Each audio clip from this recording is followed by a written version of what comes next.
Պարոն Ռուբինյան, երբ որ Նիկոլ Փաշինյանը ազգային ժողովից խոսում էր եւ այնպիսի արտահայտություններ արեց, որը ձեր սահմանած բարեբախտության կանոնների շրջանակի մեջ չէր մտնում։ Կզցնել բառներ օգտագործել, ինչու չընդհատեցիք։ Որովհետեւ ոչ ոքի ուղիղ չվիրավորեց։ Ընդդիմությանը վիրավորելու ուղիղ Չէ, բայց ոչ մեկին հասարակական վիրավորանք չհասցվեց, դրա համար չընդհատեցի։ Ի տարբերություն իդեպ ընդդիմադիր գործիչների, որոնք երեք առնվազն մի քանի անգամ վիրավորական արտահայտություններ են արել, նույնիսկ անեծքի պաշտոնական բացումը արեցինք ազգային ժողովի նիստերի դահլիճում, երբ որ ուժեղ Հայաստան խմբակցության անունից ելույթ ունեցողը պաշտոնապես անիծեց մեզ եւ մեր սերունդներին։ Բայց ինչեւ է օրինալ լինեն նրանք։ Հիմա երբ որ արդեն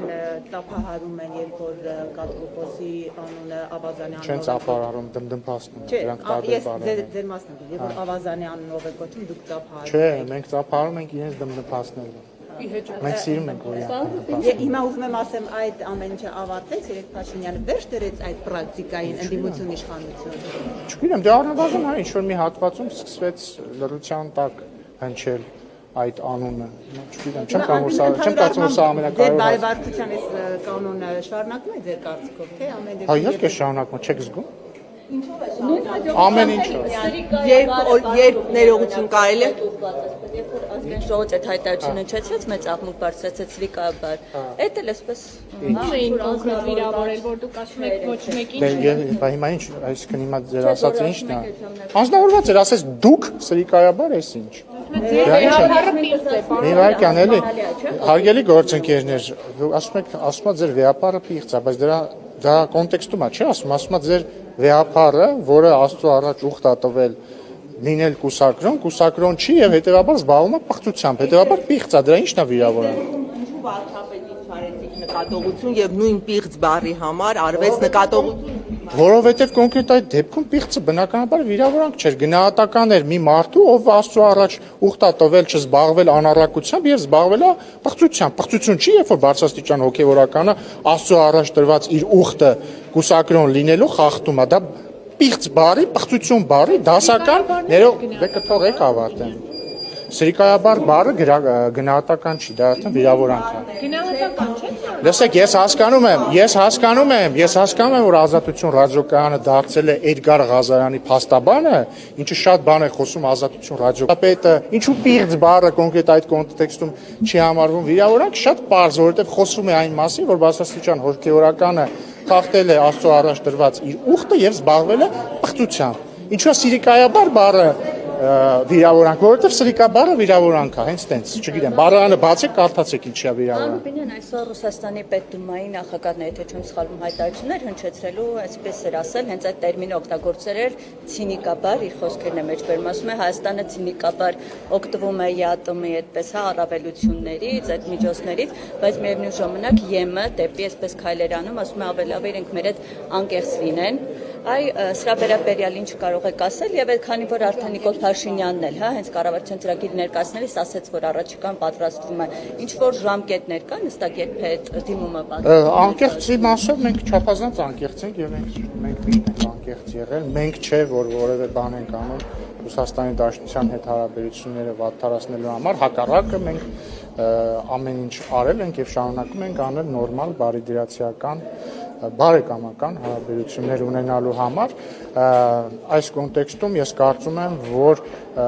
հայկական տնտեսվարողների դեմ կիրառվող անարդարացի եւ անտեղի սահմանափակումները չեն համապատասխանում ոչ Հայաստան-Ռուսաստան հարաբերությունների ոգուն, ոչ էլ առավել եւս Եվրասիական տնտեսական միության կանոններին, որովհետեւ ես ուզում եմ հիշեցնել, որ Եվրասիական տնտեսական միության գոյության ամբողջ իմաստը ապրանքների ազատ շարժն է եւ անմաքս։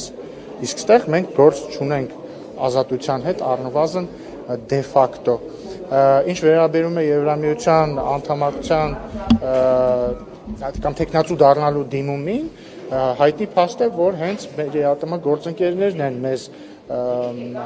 ամեն ջանում, որպեսզի մենք դա անենք մի պարզ պատճառով, այսինքն ինչու այդպես ստացվում, որովհետև նրանք անդադ ասում են, որ